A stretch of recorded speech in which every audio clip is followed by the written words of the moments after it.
inevitable que la sociedad esté polarizada después de las votaciones. Usted se dio cuenta y más de la, pareciese que estuviese dividido en dos. El 50% está con un pensamiento diferente, y es también inevitable que quizás muchas veces lo veamos aquí dentro de la congregación. Por eso este mes quisimos apuntarle a la unidad, porque entendimos que una casa dividida no va a prosperar, no va a avanzar. Y si nosotros como cuerpo de Cristo, ahí en 1 Corintios 3, Pablo les exhortaba y dice: ¿acaso el cuerpo está dividido? ¿La casa de Dios? No, de ninguna manera. Y los exhorta y les dice que son carnales. Y hoy no quiero que seamos carnales, amén, sino que seamos espirituales y avanzar hasta lo que Dios tiene para con nosotros como congregación, y para que usted y yo podamos ser esperanza para estos tiempos. Por eso le pedí a mi esposita, desde el miércoles con el Pan Harold, hablamos cómo estar en unidad y cómo la diversidad de entre los hermanos es complemento para el cuerpo de Cristo. Y hoy quiero que juntamente con mi esposita, bienvenida a la casa de Dios, hablamos cómo estar en unidad aún en nuestro hogar, con nuestros hijos, con nuestra esposa, con nuestros padres, como familia. Entonces anhelamos que esta mañana sea de bendición para cada uno de ustedes, amén. Bienvenidos. Bueno, Dios les bendiga, iglesia. Me alegra mucho verlos a cada uno de ustedes. Qué bonitos verles sus caritas, todos unánimes juntos. Dice la palabra de Dios que disfrutemos los hermanos juntos. ¿Cómo es? ¿Qué dice? Perdón. Sí, en armonía, ¿verdad? ¿Cuántos están unánimes juntos en armonía? Amén, gloria al Señor.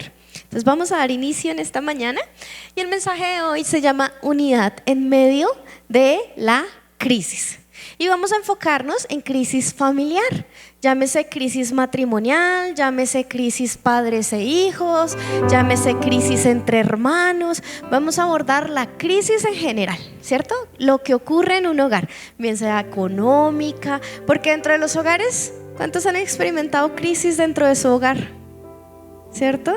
En algún momento hemos tenido que pasar por situaciones difíciles. Por eso yo le pido que usted me acompañe al segundo libro de Reyes, por favor, el capítulo 2. Y este va a ser nuestro texto guía, porque lo vivimos, ¿no, esposa? Sí. Algo muy hermoso de vivir la palabra de Dios es que con la consolación con la que hemos sido consolados, podemos consolar a otros. Y esto nos pasó, vivimos esta palabra, vivimos la crisis.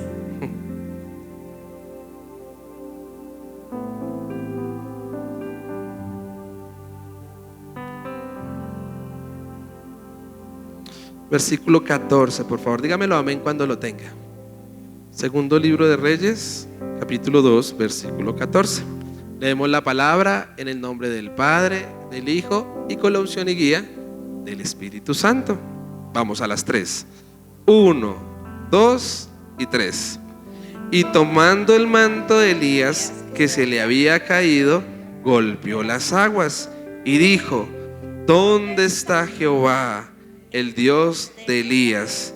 Y así que hubo golpeado del mismo modo las aguas, se apartaron a uno y a otro lado, y pasó Eliseo. La semana pasada, bueno, desde hace algún tiempo, usted ha sido testigo y gracias por estar ahí presente como iglesia y como hermanos, de que nosotros hemos estado en varias crisis juntamente con mi esposa.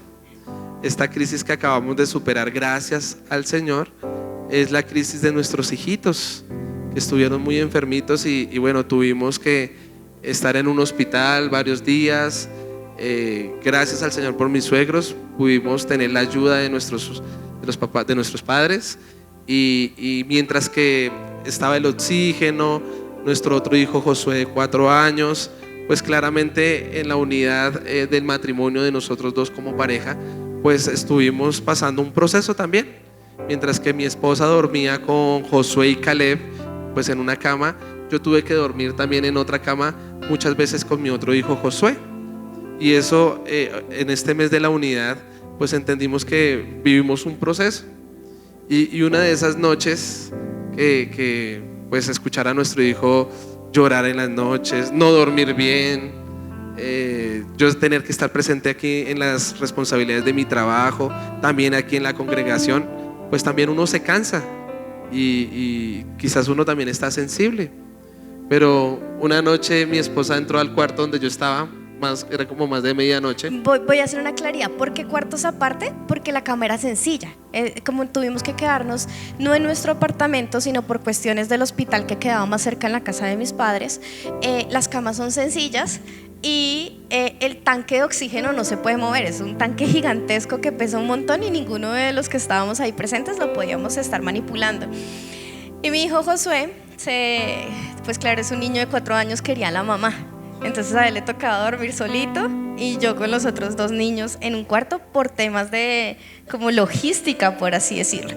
Pero es muy difícil porque entonces lo que mi esposo cuenta es que mis 2 hijos estaban durmiendo en un cuarto y él estaba en otro y yo entré al cuarto de él. Y esa noche ella me hizo una pregunta que realmente no le pude responder. Obviamente pues no había dormido, se siente cansada, además pues con dolores físicos. Caleb estaba, después de su recuperación, estaba volviendo a presentar fiebre, que eso para mí era difícil, y la saturación se le bajó con oxígeno. Entonces yo dije, Señor, tuve una recaída, ¿qué está pasando? Me va a tocar otra vez irme a urgencias y coger el tanque, llevármelo. Entonces fui. Bueno, y es muy desgastante estar en un hospital, ¿cierto? Las personas que han ido de hospitalización es demasiado desgastante. Y esa noche Tati entró y me dijo, creo que no me hablaste como esposo, sino como pastor. Como pastor. Y me dijo, esposo, ¿dónde está el Dios de Elías? Yo le dije, ¿dónde está? Porque literal, iglesia, yo decía, creemos en lo sobrenatural, creemos en los milagros, creemos en el Dios que sana. ¿Y qué está pasando? Nuestros hijos enfermos, nosotros pastores. Porque no crean, alguien por ahí está, me dijo, pastora, ¿cuál es la explicación lógica de por qué Caleb no respira bien? De hecho, todavía, para los que no saben, todavía él está saturando mal. Pero yo estoy aquí en fe, iglesia. Entonces me dijeron, pastora, ¿por qué? ¿Cuál es la explicación lógica? Entonces yo le respondí a esa persona y le dije, no, pues los médicos dicen que bla, bla, bla, bla, bla. Pero la explicación que no es lógica es que algo Dios está haciendo. Porque, iglesia, es que yo no podía, de verdad no podía creerlo. Bueno, y cuando ella entró, pareciese que no fuese tan relevante esta crisis, porque pues otros tendrán crisis económicas, crisis más de mayor peso en de su pronto salud, enfermedades más graves, o ¿verdad? familiar, pero para nosotros esto era relevante en esa noche. Entonces yo le quería responder a ella, no, pues cómo no lo va a ver, está en su corazón, está con nosotros, nos está probando, hay mucha argumentación. Sin embargo, esa noche yo guardé silencio y también medité. Entonces ella se fue, yo le dije, no, esposa, Dios es bueno.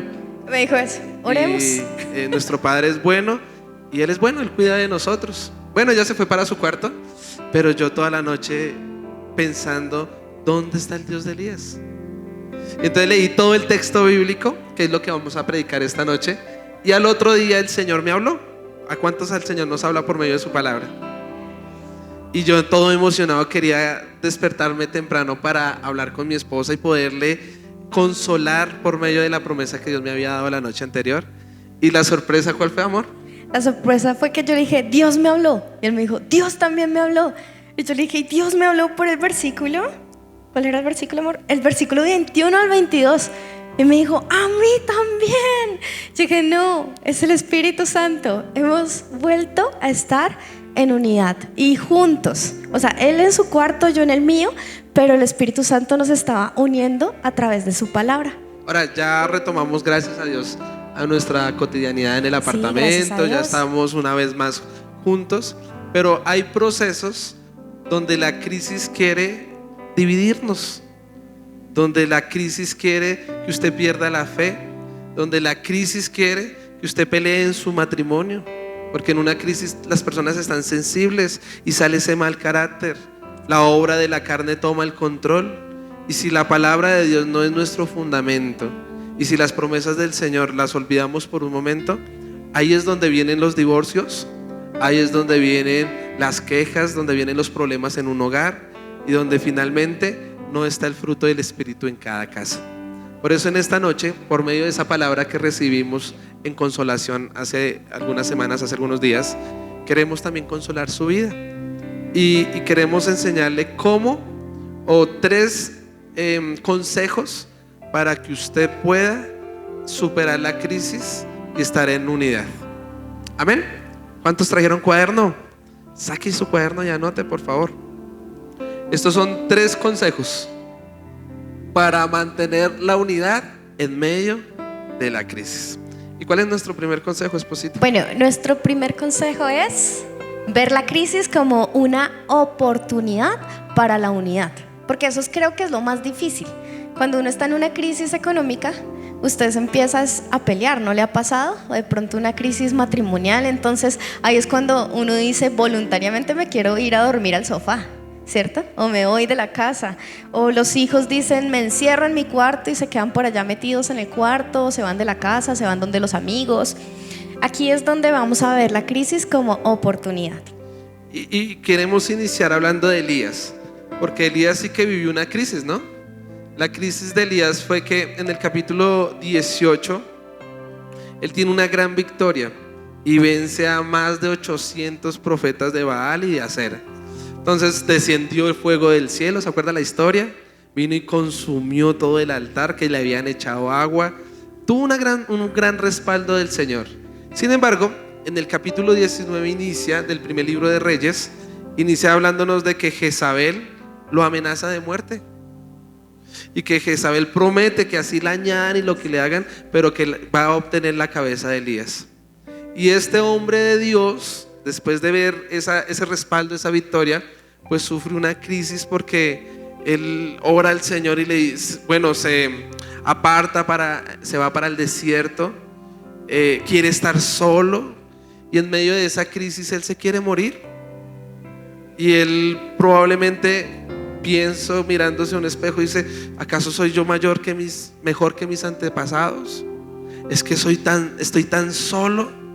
Y muchas veces la crisis lo que quiere hacer es apartarnos de la unidad, y que usted diga, estoy tan solito, nadie me apoya, nadie me mima, otros tienen patrocinios, otros tienen papás, tienen apoyo, pero a mí nadie me quiere, todos me odian y me va a comer un gusanito, ¿cierto?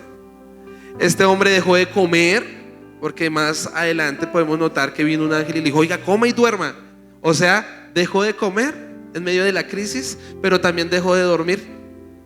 Y esto es lo que produce las crisis: ansiedad, temor, ¿qué más? Insomnio, angustia, nos roba la paz. Y él le dice, Señor, ya no quiero más. Y aún pareciese que ya no quisiera vivir, que dice, Señor, quítame la vida. Y en esta crisis él se aparta, está en soledad. Y dice la Biblia que en el primer libro de Reyes, capítulo 19, que viene un terremoto, ¿no? Viene un ciclón, viene fuego, pero había tanto ruido que él no podía escuchar la voz de Dios. Y viene el silbo apacible y delicado, y ahí sí escuchó la voz de Dios. Y pensaría uno que pues en esas crisis se nos dificulta escuchar la voz de Dios, ¿verdad? Tenemos el ruido quizás del problema, de cómo pagar el impuesto, cómo pagar el arriendo, de cómo mi esposo o mi esposa va a cambiar ese mal carácter, o cómo mis hijos van a regresar en la casa, toda clase de crisis. Sin embargo, cuando viene ese silbido apacible, viene esa quietud, y ¿cuántos anhelamos esa quietud? Es necesaria la quietud. Dice en Isaías 30:15 que en medio de la quietud el Señor nos quiere salvar, en el descanso, en el reposo, pero dice que ellos no quisieron. Y el Señor permite situaciones o crisis muchas veces, ¿sabe para qué? Para hablar a nuestro corazón.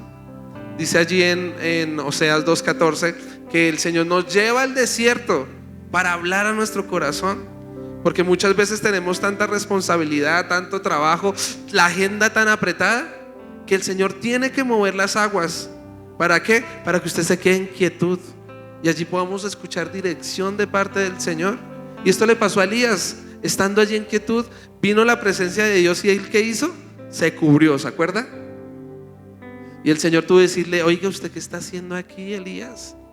¿Por qué estás pensando de esta manera? ¿Por qué razonas de esta otra manera en medio de la crisis? Sin embargo, la consolación que Dios le da a Elías no fue una juguetera, no fue quizás responder la oración de que se lo llevara.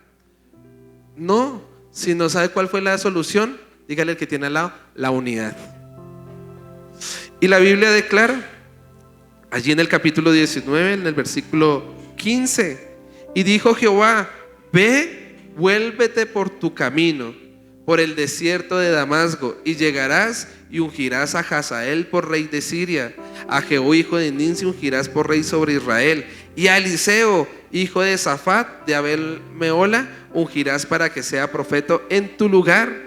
Pero me sorprendió el versículo 18 que dice: y yo haré que queden en Israel 7,000 cuyas rodillas no se doblaron ante Baal y cuyas bocas no lo besaron. ¿Cuál era la crisis de Elías? Pues que él decía: soy el último, tengo un gran celo, pero es que no hay nadie más, me siento tan solito. Pero el Señor, que le respondió y cómo lo consoló: voy a levantar a 7,000 también con un gran celo. Voy a levantar también personas que apoyen tu ministerio. Voy a levantar personas con las cuales tú vas a caminar. Y si quizás hay personas en esta mañana que están viviendo una crisis en la salud, en su bienestar emocional, económico, yo creo que esta promesa también es para ti. Amado hermano, usted no está solo. Y el Señor va a mandar el apoyo del cielo, el sustento del cielo, pero también van a venir personas aprobadas por Él que también le van a consolar. Va a venir un equipo, por eso es mejor dos que uno, que va a venir y le va a levantar las manos, lo va a apoyar. No se preocupe, usted no está solo, y estas personas serán levantadas por Dios. El Señor hará que vengan a ti en socorro tuyo, en el nombre de Jesús. Bueno, pastor, y eso es importante, hermanos, porque sí, nos sentimos solos en la crisis, pero como decíamos, hay que ver una oportunidad. Y en esas oportunidades es donde podemos ver a las personas que están ahí con nosotros. Tal vez no están en presencia físico, pero sí muchos hermanos de aquí nos escribieron cómo están, cómo siguen. Otros fueron y nos visitaron. Démosle un aplauso al grupo de intercesión. ¿Dónde está el grupo de intercesión? Hermanos, ustedes no lo ven, miren, no los ven, pero les aseguro que ellos están orando por ustedes. Y aunque nosotros sentimos la debilidad, el Espíritu de Dios nos fortalece a través de esas oraciones. Ellos son los 7,000 que Dios estaba levantando en ese momento para Elías. Y ahí están, solo que no los vemos. ¿Qué toca hacer? Usted búsquelos, dígale: hermanos, mire, tengo esta situación, oren por mí. No se quede solo. En la iglesia tenemos familia. Si usted de pronto está solo en Bogotá, o usted es el único cristiano de su casa como Elías, la iglesia es donde usted va a encontrar un par, un compañero o una compañera o un equipo de trabajo. Amén. En medio de las crisis hay oportunidades. ¿Cuántos dicen amén? Y esta oportunidad que queremos enseñar en esta mañana es estar en unidad. Y mire que llevaba un buen tiempo quizás Elías pues caminando solo, siendo un casasola, ¿no? Pero viene y la pericopa siguiente del capítulo 19 es el llamamiento de Eliseo. Y quizás Elías venía pues con su carácter de estar solo, y quizás no tiene el gentilicio o la amabilidad, porque llevaba quizás toda una vida caminando él solito en un desierto, pregonando la verdad, abriendo los cielos, cerrando los cielos, sobreviviendo a la escasez, ¿no? 3 años y 6 meses. Sin embargo, cuando viene en el llamado de Eliseo, dice el versículo 19, que Elías pasó por delante de él y echó sobre él su manto. Miren, no vino una buena conversación, quizás no le preguntó de qué vivía, qué hacía, sino que como que él tomó esa palabra y él dijo: bueno, este va a caminar conmigo, por este es el que tengo que orar, pues a ver que pague el precio. Y vino, pasó el manto y no dijo nada. Dice el versículo 20, entonces dejando de los bueyes vino corriendo en pos de Elías y dijo: te ruego que me dejes besar a mi padre y a mi madre, y luego te seguiré. Y Elías que dijo, ve, vuelve, ¿qué te he hecho yo? Y en las crisis, amados hermanos, quizás hay situaciones que afectan nuestro carácter. En las crisis quizás muchas veces uno piensa que hace cosas que están bien, pero probablemente no tanto. Y perdemos quizás esa empatía de hablar con las personas. En medio de las crisis también nos volvemos duros de corazón un poco, nos volvemos hasta toscos.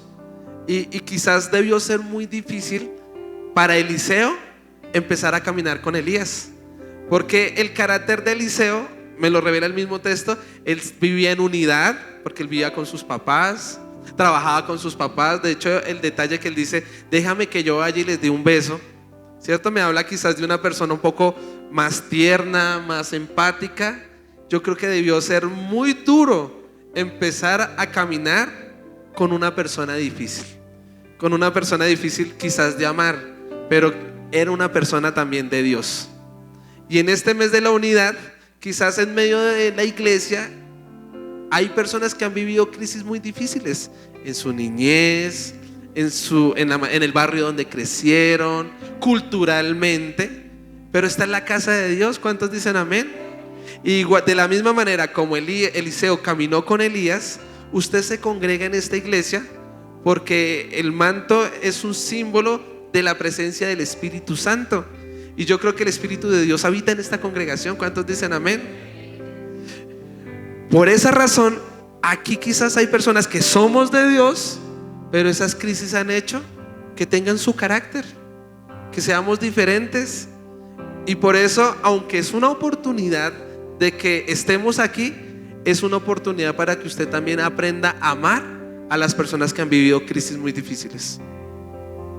Eso es, yo no sé, a los que están viviendo crisis, el consejo ¿cuál es? Examínese a ver si de pronto usted necesita buscar ese Eliseo, necesita involucrarse más, necesita un consejo, iglesia. Cuando esté en una crisis, no se vaya de la iglesia, porque cuando usted está en una crisis dice nadie me ama, todos me miran mal, me siento solo, me voy de la iglesia.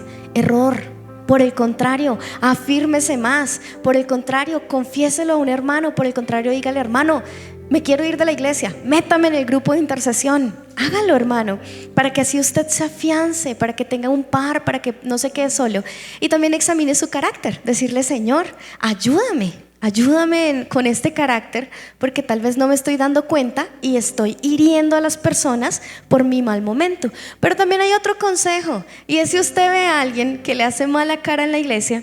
Y nos pasó, no le voy a decir, pero nos pasó que había alguien en la iglesia que normalmente siempre tiene una sonrisa, pero siempre, y me saludó y me dijo, buenos días, pastora. Yo dije, ay, ¿qué le pasó a esta persona? Entonces mi esposo me dijo, ¿te saludó? Y yo, sí, pero estaba seria esta persona. Yo le dije, sí, ¿cierto? Dijo, ¿quién sabe qué estará pasando? Yo le dije, no, debe estar pasando una crisis. Vamos a orar por esa persona. Porque sí, no todos los días nos levantamos felices, no se le pudo haber pasado en mil cosas. Entonces, ¿cómo cubrimos a las personas difíciles? Con oración, no con juicio ni juzgando, no, con oración, amén. A nosotros nos pasó algo en Venezuela, esposa, no sé si te recuerdes, cuando fuimos a predicar en Guarenas. De Caracas a Guarenas más o menos hay una distancia, sí. Mis hermanos venezolanos saben más, 40 minutos. Pero veníamos de estar una horita en la playa. Y no solo la playa, nos quedamos sin gasolina y entonces nos quedamos varados, haga de cuenta, como en la circunvalar, y no había quien nos socorriera. Se nos hizo tarde para la campaña. No alcanzamos a cambiarnos. A Josué lo picó una guamala, venía enfermo. O sea, nos pasó una crisis. Entonces, cuando llegamos tarde, la iglesia se había ido la luz en Guarenas. No habían llegado las personas, estábamos solo los dos. No había ventilador. Entonces, en esa crisis, claro, yo no quería saludar a nadie, solo estaba esperando a que llegara el pastor. Y uno, ay, Dios lo bendiga a mi pastor. Bueno, ¿qué hay que hacer? Entonces, entró una mujer a esa iglesia y nosotros entramos. Yo creo que tenía esta cara de, porque en medio de la crisis usted hasta su rostro cambia, hermano. Entonces ya usted tiene cara de puño y hay uno como que rápido se acaba esto, a ver si me voy a ir a descansar o qué. Y bueno, la hermana vino y bienvenido, siéntese. Y yo, sí, gracias, y seguí derecho, ni saludé, ¿no, esposa? Me senté, ella se acercó y dijo, ¿quieren algo? Yo, no, gracias. ¿A qué horas está esta reunión? Hasta grosero es uno. Cuando, bueno, llega y entra un señor y dice, mi pastora, Dios me la bendiga, ¿ya atendió a los pastores? Y yo, qué vergüenza, era la pastora de la iglesia. Y yo la traté mal, le hablé feo, qué vergüenza. Y por eso yo quiero que usted analice. Obviamente me disculpé, de hecho fue la pastora Odra que estuvo con nosotros en la vigilia, que es una gran bendición de Dios. Ella es un amor, mujer, para ser tan humilde, o sea. Sí, pero mire este mal carácter lo que produce la crisis, hermano. Por eso yo quiero que usted piense en esta mañana, esas crisis que usted ha vivido o está viviendo, ¿qué ha producido en usted? ¿Qué mal carácter ha producido en usted? Mire, yo he escuchado personas que se irán fácilmente y cualquier cosa y responden de una manera grosera. Pero ¿ese es el fruto de qué? Pues de las crisis que han vivido. Quizás de la ira. Hay personas que les encanta estar en pleito y en contiendas. Tienen que estar peleando porque vivieron crisis que todos se lo ganaron ¿cómo? Peleando y braviando. Otras crisis quizás produjo la vulgaridad en algunas personas. Otras crisis en el hogar ha creado desconfianza, muchos celos dentro de un matrimonio. Las crisis han producido un mal carácter aún para con nuestros hijos y nos volvemos violentos y nos volvemos insensibles. Por eso hoy es un bello día para que el Señor quite ese mal carácter. ¿Cuántos dicen amén? Y para que sí, nos duelen las crisis. ¿Cuántos dicen amén? Pero la crisis es pasajera. Dice en Romanos 5:4 que la tribulación es pasajera. Después de la tribulación viene ¿cómo es que es? La prueba genera paciencia. La tribulación genera, leámoslo por favor, vamos a Romanos capítulo 5, el versículo 4. Romanos 5, 4. Amén, ¿ya lo tienen? Digan amén, vamos a aprendernos el versículo. Dice, y no solo esto, sino que también nos gloriamos en las tribulaciones, sabiendo que la tribulación produce paciencia, la paciencia prueba y la prueba esperanza. Y la esperanza no avergüenza. ¿Y qué tal uno esperanzado pero lleno de mañas? De raíces de amargura. Guardémonos de esas raíces de amargura. Por eso, este primer punto es, hay oportunidades en medio de las crisis, pero no permitas que esa crisis genere en ti mañas o malas conductas que después cierren esas oportunidades. ¿Cuántos dicen amén? Y por eso vamos a seguir a nuestro segundo punto, que entonces está muy alineado a este tema de lo que las crisis producen, y es soportándonos unos a otros. Para que usted conserve la unidad en medio de la crisis, tiene que hacer algo muy difícil, hermano, y es soportarse. Porque cuando uno está en una crisis, pues brota el mal genio, por ejemplo, como lo decía el pastor, ¿cierto? Y entonces es el que más grite duro, es el que más imponga, ¿no? Y yo no voy a ceder, y usted no cede, yo tampoco cedo, ¿cierto? En medio de una crisis, pues digamos que soportarse es lo más difícil. A veces uno no se quiere ver con esas personas con las que está pasando esa crisis. Estábamos leyendo un libro con mi esposa, que cuando las cosas no pasan como cuando lo que Dios hace no tiene sentido. No tiene sentido. Y nos contaba, hablaba el libro que cuando una pareja pierde un hijo, sobre todo que es pequeño, muchas de las veces la pareja no resiste esta prueba. Y esa crisis es tan fuerte que las personas se divorcian. Cuando perdieron un hijo de 2, 3 años, 4 años, es muy difícil superar esa crisis. De hecho, Dios nos llevó esta semana a hablar con un pastor. Fuimos a comprar las Biblias y él nos contaba que tiene una crisis porque le dio una ACV superficial. Es como como un derrame cerebral, pero no fue interno, sino solo fue a nivel como del cráneo. Entonces identificarlo fue muy difícil porque no produjo síntomas como normalmente parálisis y demás, sino que solo era el dolor de cabeza. Y él nos contaba que era tanta su crisis que le dolía la cabeza, porque el cerebro se hinchó un poquito y le dolía mucho la cabeza, que los medicamentos no le hacían. Y entonces él, pues la ansiedad, porque tiene una hija de 15 años, no quería que su hija creciera sin un papá, económicamente también está viendo su proceso, pero sobre todo el dolor de cabeza. Y él nos contaba que fue muy difícil para su esposa y que hubo un momento en que la esposa le dijo: no, espere, esta crisis está muy difícil, dése un tiempo, si quiere váyase para tierra caliente, descanse. Y él decía: no, espere, Señor, ayúdanos, porque en medio de la crisis, ¿qué quiere? Que nos separemos, que nos vayamos, que hagamos. Y finalmente el diablo también puede tomar control de esos momentos de soledad y pues finalmente echar a perder un matrimonio. Esta no es la voluntad del Padre. ¿Cuántos dicen amén? Oramos por esta persona y bueno, fuimos testigos de la crisis de él. Sin embargo, Elías y Eliseo empiezan a caminar juntos y viene la crisis ahora para Eliseo. ¿Y cuál es la crisis? Lo leemos en el versículo 1 y dice: aconteció que cuando quiso Jehová alzar a Elías en un torbellino al cielo, Elías venía con Eliseo de Gilgal.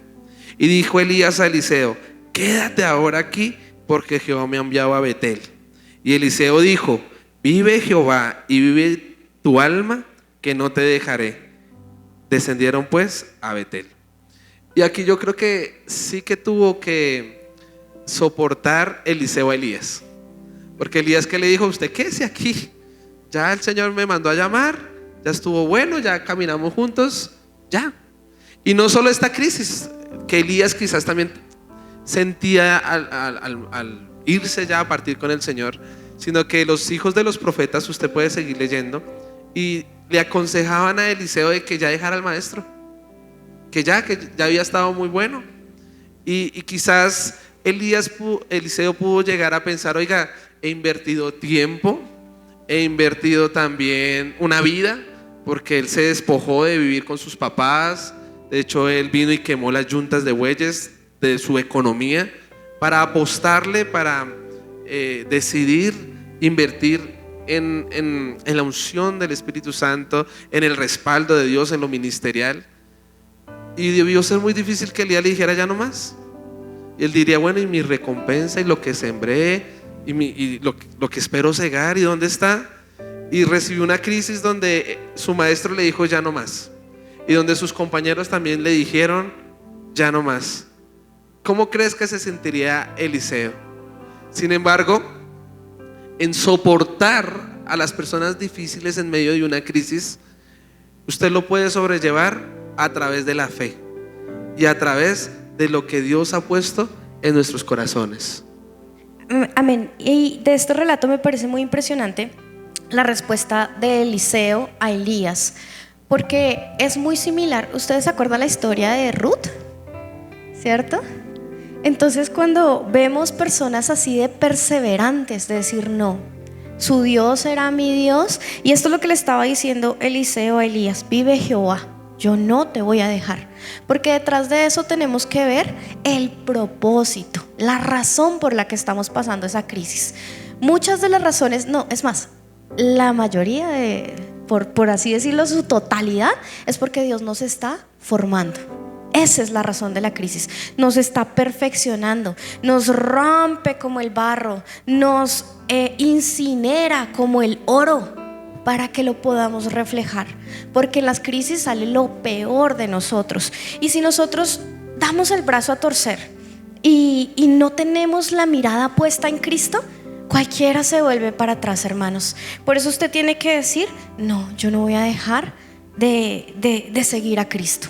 Yo no voy a dejar de congregarme, yo no voy a dejar de servir, yo voy a continuar, voy a perseverar, voy a ir hacia la meta, puesto los ojos en Cristo Jesús, autor y consumador de la fe. Y Eliseo lo tenía claro: el Dios de Elías, vive Jehová, ¿cierto?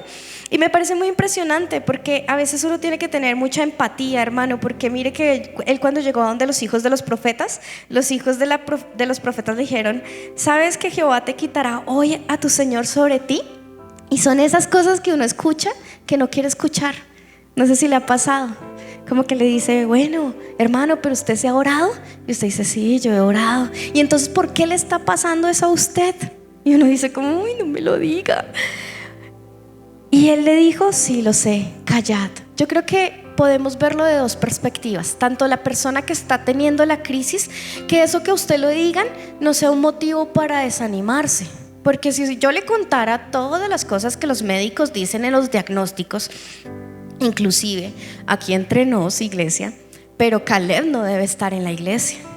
Caleb no debería estar aquí. Él debería estar todavía en su casa, en su proceso de recuperación. Pero a lo que yo voy es que uno tiene que actuar en fe, y hay palabras que uno no tiene que oír. Hay diagnósticos que uno no tiene porque lo convierte en un ídolo. ¿Qué tal yo convertir a mis hijos y que le quite el primer lugar a Dios? Si Dios me los dio, Dios los levanta. Si Dios me los dio, Dios los sana. Si Dios me los dio, Dios me respalda, amado iglesia. Y así va a ser con usted. Le fuerte aplauso, Señor.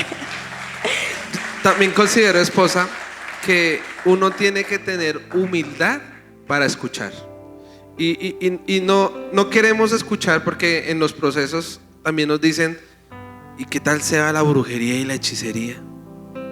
Y pastor, ¿usted sí está orando? ¿Sí está buscando de Dios? Y pastor, ¿no hay por ahí un pecadito oculto? Y entonces, como Eliseo, uno quiere decir lo mismo, cállese, ¿cierto? Callad, en Reina Valera, más modesto. Pero también usted debe entender que quizás es Dios quien está hablando. Entonces, cuando de pronto vienen situaciones y yo pensaba, ¿será que la brujería y la hechicería? Bueno, en Números 23 dice que ni el agüero ni la adivinación puede tocar al pueblo de Dios. Entonces, si no me puede tocar, pero me está tocando, entonces yo me puse a pensar y dije, Señor, perdóname si quizás he dejado de buscarte lo necesario. Si es el diablo, la Biblia declara que en su nombre echaremos fuera demonios. Y si un demonio quiere oprimir mi casa, ¿qué tengo que hacer? Pues meterme en ayuno y en oración, cerrar las puertas y echarlo para afuera ese anatema. Tenemos que tener humildad y escuchar. Si quizás de verdad hay un pecado oculto, pues es que por ser pastor no soy ya un cuerpo glorioso, ¿no? Entonces con mi esposa también nos sentamos y ¿será que estamos fallando en algo? ¿Será que estamos fallando en la congregación? ¿Será que estamos fallando como esposos, como padres? Porque es válido, amado hermano. Sin embargo, lo que también podemos entender es que de la misma manera como Job, ¿cierto? Los amigos de Job no entendieron la crisis del hombre de Dios. Y tú tienes que entender que en las crisis probablemente las personas no lo van a entender, porque es que el problema no es con ellos, el problema es con usted. Y en esa crisis que usted está viviendo es de manera vertical. El Padre y el Hijo, y el Hijo y el Padre uno solo son. Y usted debe escuchar con humildad, ¿sí? Analice, piense, mire qué tiene que corregir. Pero también usted debe conocer al Padre a su Padre celestial. Y usted debe entender, mi Padre algo está formando en mí. Y Eliseo, ¿sabe qué hizo? Ahí, él dijo, vive Jehová, vive mi Padre, que Él me dio una palabra, Él me dio unas promesas, Él ha dicho algo de mí que yo lo voy a ver. Y yo me voy a estar aferrado hasta no ver la bendición que mi Padre ya me dijo. Por eso, amado hermano, si estás viviendo una crisis en esta mañana, aférrese a las promesas de Dios. Aférrese a lo que Cristo ha dicho de ti. No se separe de esa esposa, no se separe de esos hijos. Al contrario, este es el mejor momento para como familia estar aferrados. Esposa, fuimos al velorio de nuestro hermano Samuel, que caminó un tiempo con nosotros, y hablábamos con mi suegro, que fuimos con mi suegro, y mire que cuando él estaba con vida, quizás la mamita no tenía mucha visita, quizás no había muchas personas que la llamaran o que estuvieran presentes, pero vino la crisis de perder un hijo, y sabe todo el mundo, aún desde los Estados Unidos, gente escribiéndome que por favor le diera el número de esta mamita para poderla llamar. Mire esta crisis que está produciendo la unidad. Que vengan personas y digan, yo quiero verlo. ¿Cómo está la mamá? Vinieron recursos económicos. Y yo sé, no hay nada que pueda quizás consolar. Solo el Espíritu Santo puede consolar a esta mamita. Pero aún esta crisis que está causando en la familia de ellos, unidad. Vino un hermano que hace mucho tiempo no hablaba con ellos, y fue el que vino, preparó todo, pagó todo, y como como familia, ¿cómo están? En unidad. La crisis también Dios la puede usar para traer unidad a una casa. En este momento, como colombianos en el partido de fútbol, ¿se acuerdan todos de las manitos en los penaltis y de rodillitas? Señor, porque las crisis que hacen traen unidad a una casa. No permitas que la maldición se convierta, amado hermano, en esa maldición, en muerte para tu casa, sino para los hijos de Dios todas las cosas sirven para bien, y las maldiciones Dios las usa, aún las convierte en bendiciones. ¿Cuántos dicen amén? Denle un fuerte aplauso al Señor. En este caso es muy importante. Vamos a vivir crisis, ¿verdad? Y aquí Eliseo afrontó 4 crisis. Y la primera crisis se llamó Gilgal. Y Gilgal es el lugar, dice Josué capítulo 5, es el lugar donde hay un nacimiento de nuevo. Es el lugar donde se levantó una generación nueva. Y amado hermano, cuando llegamos a los pies de Cristo y cuando usted aceptó a Jesucristo, empezó una nueva temporada. ¿Cuántos dicen amén? Pero en esa temporada aún vamos a recibir crisis. Y ahí viene la crisis cuando perdemos amigos, cuando perdemos un trabajo a causa de Cristo. Esas son crisis. Usted sabe cuánto me dolió, solo Dios lo sabe, dejar el mundo musical donde yo venía trabajando, mi profesión, mi pasión. Y esa crisis, hermano, yo estaba muy sensible, y con mi esposa no sabíamos de qué íbamos a vivir, y con mi esposa decíamos, ¿será que sí? ¿Será que no? Pero aún en medio de esa crisis llamada Gilgal, entendimos, igual que Eliseo, vive Jehová en cuya presencia estoy. Solo el día que el Señor habló a mi corazón y me dijo, ¿qué haces allí, Elías, en un bar?, yo pude renunciar a ese bar. Por eso, si estás viviendo una crisis ahorita que te empezaste a congregar y preciso le salió un trabajo a usted de la nada, que le está comprometiendo los domingos, los miércoles, el día del servicio, amado hermano, que le está comprometiendo su comunión con Dios, y usted dice, ¿pero qué? Se empezó usted a congregar y la familia se le vino encima. Los amigos con los que antes disfrutaba ya no tienen nada en común. Esas crisis son naturales, porque usted está dejando el viejo hombre de pecado y ahora está madurando un hombre en el Señor. Y en esta crisis es donde usted tiene que ser radical. O escuchas la voz que te dice no lo hagas, cuídese usted primero, y usted, y solo levantan de usted un ídolo. O es donde usted es capaz de, como Gilgal, dejar allí el hombre de pecado y empezar un hombre nuevo para conquistar lo que Dios tiene para su vida. Tienes que ser radical. En este proceso, en esta crisis llamada Gilgal, es donde usted se tiene que despojar de lo que no le agrada a Dios. En Gilgal, amado hermano, es donde en usted hay un soldado de Jesucristo.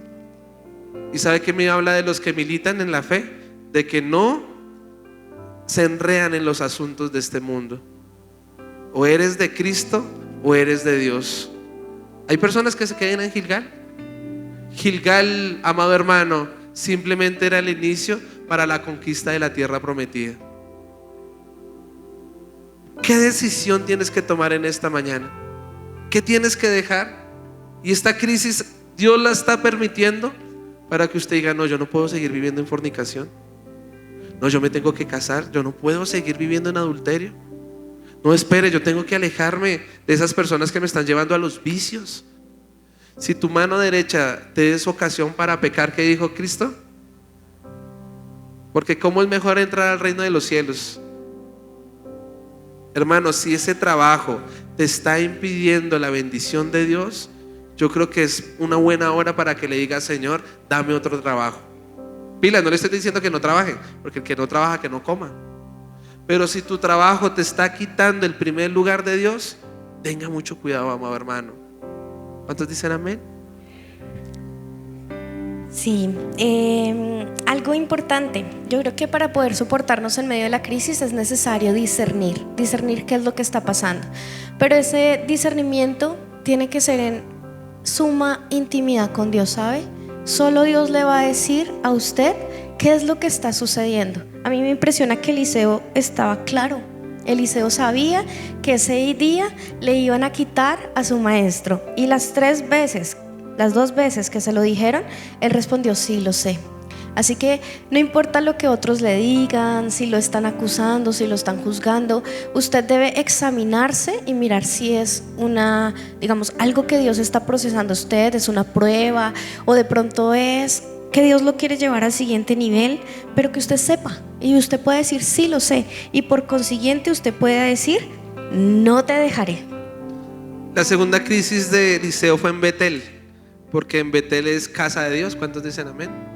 Y van a haber crisis aquí en la congregación, donde van a haber hermanos, que ya lo vimos, que las crisis produjeron amargura y quizás no lo van a saludar a usted.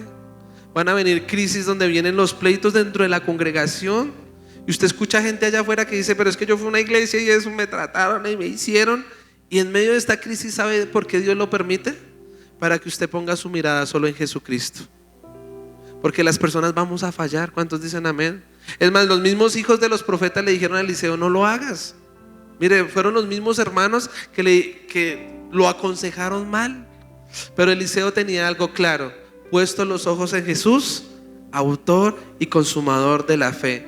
Van a venir crisis dentro de la congregación, van a venir donde el Señor va a formar tu carácter, donde el Señor, amado hermano, te va a enseñar humildad, a bajar la cabeza, donde te va a enseñar a morderte la lengua, amado hermano, aún dentro de la congregación. Pero yo hoy le felicito y le honro, porque aún en Betel, y aunque usted ha tenido crisis en esta iglesia, usted está aquí, usted ha permanecido. Y este mes de unidad estamos procurando ¿qué? Estar unánimes juntos en armonía. ¿Cuántos dicen amén? Denle un fuerte aplauso al Señor. La tercera crisis, ¿quieres decir algo ahí? ¿Sí? La tercera crisis es Jericó. Y Jericó, amado hermano, venía el proceso ya en la tierra prometida, pero es donde Dios le dijo al pueblo: guarden silencio, dele vueltas, hágalo a la manera de Dios. Tenían que ganar una batalla sin espada, sin jabalina, sino con el Santo Espíritu de Dios. Y yo creo que estas personas, el pueblo de Dios, dando vueltas, ¿cierto? Como unos loquitos, yo creo que debieron recibir burla. Mire esos locos, es que nos van a ganar orando, es que se va a recibir sanidad, no va así, es que en ayuno, su casa se va a arreglar congregándose. Mire, ese se volvió aleluya, y cree que va a cambiar así, cuando era un borracho, y viene la acusación, y se burlan de nosotros. Pero ellos, ¿cómo lo hicieron? A la manera de Dios. Y hay crisis, amado hermano, que solo se pueden ganar a la manera de Dios. Yo tuve una crisis conjuntamente con mi esposa económica, y esta crisis solo la pudimos ganar cuando pusimos la otra mejilla. No queríamos ceder, quería que se hiciera a la manera del hombre, abogados, que viniera la policía, que viniera la justicia a mano propia. Pero un día Dios me habló y me dijo: ceda, si te piden la túnica, entregue todo y capa. Hasta ese día yo hice caso y dije: bueno, Señor, si tú me lo pides de esa manera, yo cedo. Y duré con ansiedad, conocí que es tener ansiedad por medio de esa crisis. No quería hablar con nadie, no podía dormir en paz. Conocí que es el insomnio y el temor. Sin embargo, cuando obedecí a la manera de Dios y cedí como Dios me dijo, recibí la paz y conquisté. Y quizás, amado hermano, perdone esa deuda. Amado hermano, entregue todo y capa. Si te piden caminar otros 1000 pasos, denlos. Si usted es el que tiene que pedir perdón, humíllese usted, no se preocupe. Isaías 57:15 dice que el espíritu del humilde es quien el Señor levanta. Y si usted quiere ser levantado, promovido, promocionado, humíllate, baje la cabeza, deja que Dios lo va a hacer en su tiempo. ¿Cuántos dicen amén? Dale un fuerte aplauso al Señor.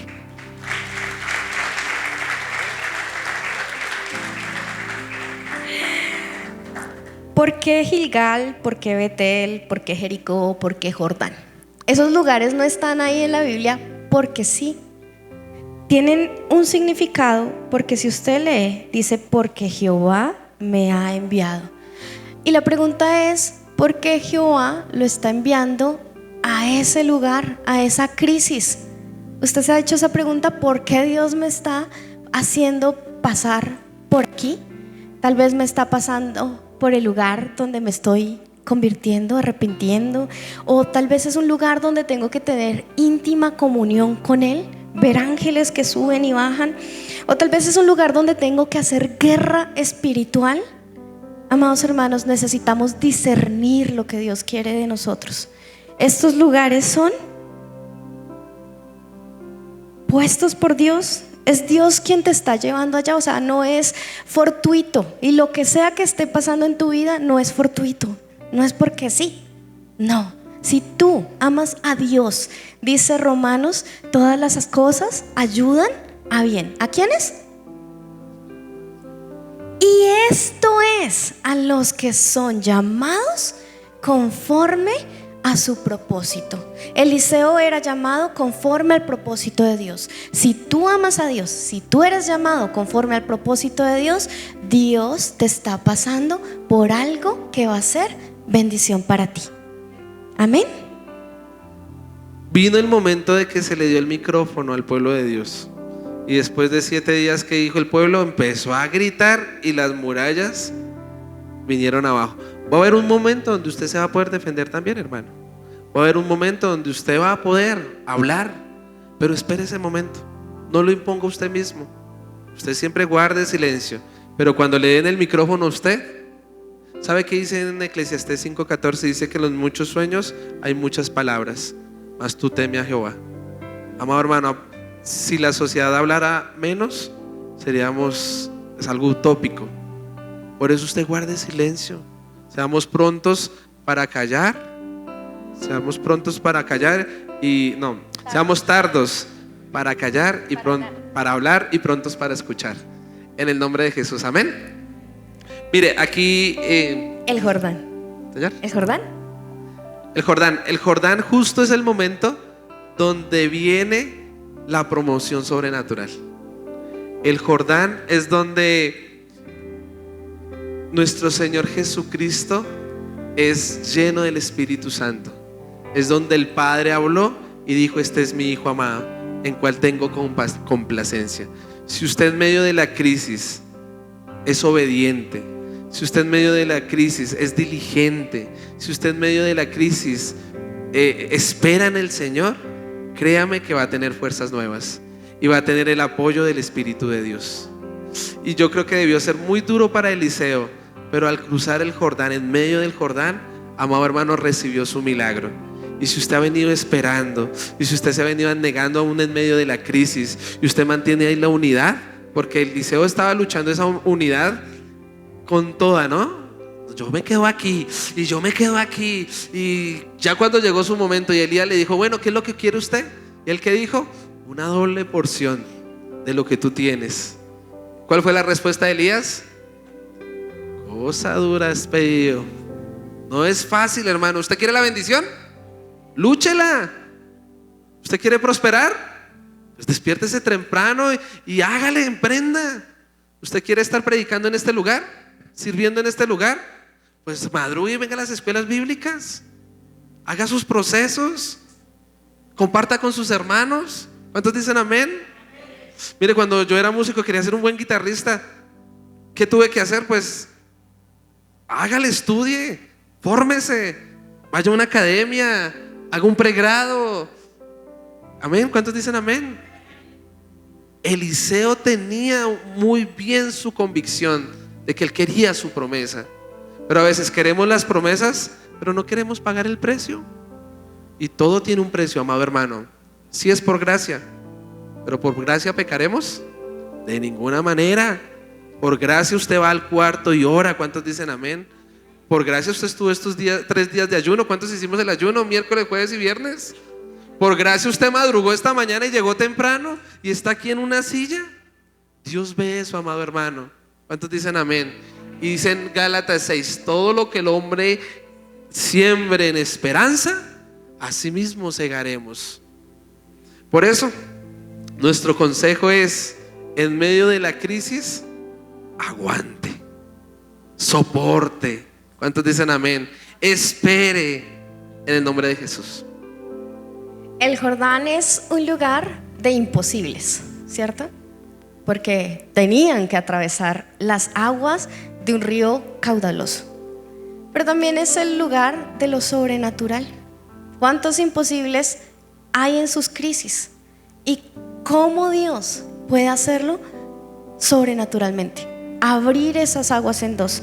En el versículo 8 dice que tomando Elías su manto, lo dobló y golpeó las aguas, las cuales se apartaron a uno y a otro lado. ¿Y sabe qué me parece hermoso? Y pasaron ambos por lo seco. Ese Jordán necesita que usted pase por lo seco, pero que pase unido, unido a su familia, unido a su esposa, a su esposo, a su hijo, unidos. Así es que debemos pasar por lo seco. ¿Y cómo lo hacemos? Solo a través de Dios, a través de lo sobrenatural de Dios. Por eso este es nuestro último consejo y con este terminamos. El primero, ¿cuál era? Ver una oportunidad en medio de la crisis. El segundo, ¿cuál es? Soportarnos en medio de la crisis. Y el tercero es ser lleno del Espíritu Santo. Si el Espíritu Santo no está en nosotros, no vamos a poder estar en unidad, porque la obra de la carne es lo antónimo: pleitos, contiendas, disensiones, ¿verdad? Pero si en el Espíritu Santo está en usted, aquí Eliseo dejó de caminar con Elías. Carros de fuego, ¿cierto? Vinieron, Elías subió. Debió ser muy triste para Eliseo, porque ninguno queremos perder a nuestros seres queridos. ¿Cuántos dicen amén? Ninguno. Pero esta palabra, esta pregunta es: ¿dónde está Jehová? ¿Dónde está el Dios de Elías? Fue esa expresión de la crisis de Eliseo, que él tuvo que pensar: ahora me toca a mí. ¿Cómo voy a traer unidad a mi casa? ¿Cómo voy a poder resolver estos problemas, estas situaciones? Antes tenía un maestro y Elías era muy bueno. Y ahora solo Eliseo. Pero mire algo muy bonito, y cuando tú eres lleno del Espíritu Santo, porque él recibe el manto, lo que tanto anhelaba su corazón, vino una crisis, pero él que hizo, golpeó las aguas de la misma manera como le habían enseñado, y él estaba replicando lo que un día aprendió caminando con Elías. Por eso en este tercero, somos llenos del Espíritu Santo. ¿Para qué? Juan 14:26. El Espíritu Santo nos recuerda y nos enseña las palabras de Jesucristo. Y si tú eres lleno del Espíritu Santo, en medio de la crisis que se venga, usted va a poder, amado hermano, estar sustentado con la palabra de Dios. ¿Cuántos dicen amén? Y no solo eso, sino que usted va a poder vivir una vida sobrenatural, porque las aguas se abrieron en dos. Y yo creo que Eliseo, al ver esas aguas abiertas, dijo: gracias, Señor, ya tengo mi victoria. Y van a haber situaciones que yo hoy digo, viendo a mi hijo allá atrás, digo: gracias, Señor, ya tengo la victoria. ¿Cuántos dicen amén? Hay procesos que no vamos a replicar, ya pasaron, y usted ahora se goza. ¿Van a venir otros? Sí, pero hay otros que ya, y aunque vengan otra vez como a zozobrar, usted dice: no, eso ya, ese gigante ya fue para el suelo. ¿Cuántos dicen amén? Eso ya no me va a atormentar. A mí la inmoralidad sexual, la pornografía, eso ya no me puede tocar. Ya fue vencido, y por medio del Espíritu Santo, eso ya está enterrado allá cuando me bauticé. ¿Cuántos dicen amén? Quizás es el vicio para unos, quizás son los pleitos para otros. Hermano, si usted avanza por medio del Espíritu Santo, Él te va a ayudar en tu debilidad. ¿Cómo trajo Eliseo, esposa, unidad a los hijos de los profetas entonces? Iglesia, amada iglesia, esto sí es importante. En tus procesos de crisis, tal vez no vas a tener el final que tú esperas, porque a veces Dios obra de maneras diferentes en todo momento. En esta ocasión, Eliseo no quería que su maestro se fuera, pero lo perdió. Algo que a mí me impacta en este texto es que la Biblia es clara y dice: y nunca más lo volvió a ver. Y yo creo que eso debió ser un dolor profundo para los que hemos perdido familia. Sabemos qué significa el nunca más lo volvió a ver. No terminó como Eliseo quería, pero para que lo sobrenatural de Dios continuara, perseverar en Eliseo, él pudiera cumplir el propósito de Dios, tenía que avanzar. Y la crisis de Eliseo no se resolvió con Elías. La crisis de Eliseo se resolvió con lo que Dios tenía para él. Eso es lo que nosotros necesitamos decirle: Señor, ¿cuál es el propósito de esta crisis? ¿Y qué llevó esta crisis después? ¿Cómo se resolvió?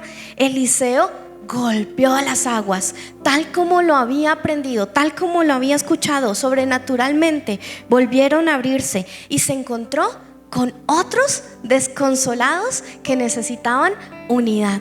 Y él se puso allá donde ellos tenían un problema. Dice la palabra de Dios que cuando ellos lo vieron, no le creyeron. Le dijeron, no, vamos a buscar a su maestro. Insistieron tanto que avergonzaron a Eliseo. Yo creo que Eliseo diría como, no me están creyendo, no me ven. Creo que no han entendido lo que Dios está haciendo. A veces vamos a sentir vergüenza, porque a veces la gente no va a entender lo que Dios está obrando en nuestra vida. A veces la gente va a decir, ¿sí ve? Le pasó lo malo, le pasó lo peor, la catástrofe, perdió el negocio, perdió el carro, la casa, perdió el familiar, se murió. ¿Usted qué tanto ora? ¿Cierto? Y a veces uno puede sentirse avergonzado, pero lo que continuó trajo unidad, porque dice la palabra de Dios que los hijos de los profetas tenían un problema, y es que la tierra era buena. Eso lo dice en el versículo 19. Es aquí el lugar donde está colocada esta ciudad es bueno, como ve mi Señor, mas las aguas son malas y la tierra es estéril. El propósito de la unidad, ¿cuál es? Hacer que esa tierra estéril cambie, porque entonces ya el profeta, lleno del Espíritu Santo, dijo: traed una vasija nueva y ponedla en ella sal, y poned en ella sal. Y la trajeron, y saliendo él a los manantiales de agua, echó la sal y dijo: así ha dicho Jehová, yo sané estas aguas y no habrá más en ella muerte ni enfermedad. Para mí esta palabra, cuando yo leí esto, me consoló profundamente, iglesia. ¿Sabes por qué? Porque Dios no es Dios de muerte ni de enfermedad. Aunque Eliseo nunca más volvió a ver a Elías, sobre la tierra Dios que trajo sanidad. De una u otra manera viene la sanidad. Tal vez no la forma física en que nosotros vemos, pero sí en nuestro matrimonio, en nuestro hogar, en nuestra sociedad. Sí, quiero culminar diciendo que a partir del momento de que Eliseo es revestido por el Espíritu de Dios, puedes leer los capítulos siguientes y se habla de Eliseo con los hijos de los profetas, con la comitiva de los profetas, liderando unidad. Y vamos al capítulo 4 y dice que estaban allí compartiendo, creciendo. Son necesarias las crisis para que hoy podamos estar en unidad como iglesia. ¿Cuántos dicen amén? Por eso en esta mañana nuestra conclusión, esposita, ¿cuál es? La pusimos. Vamos a leerla a las 3. A ver, 1, 2 y 3. Si en medio de la crisis ves una oportunidad, soportando y siendo lleno del Espíritu Santo con fidelidad, dejarás de ser parte de la división para convertirte en un instrumento de unidad. Denle un fuerte aplauso al Señor. Vamos a orar, póngase de pie por favor, juntamente con mi esposita, dame la mano, amorcito. Si hay matrimonios en este momento, si hay padres e hijos, familias, ore por su familia, ore por sus hermanos, dele la mano al que tiene al lado suyo, por favor.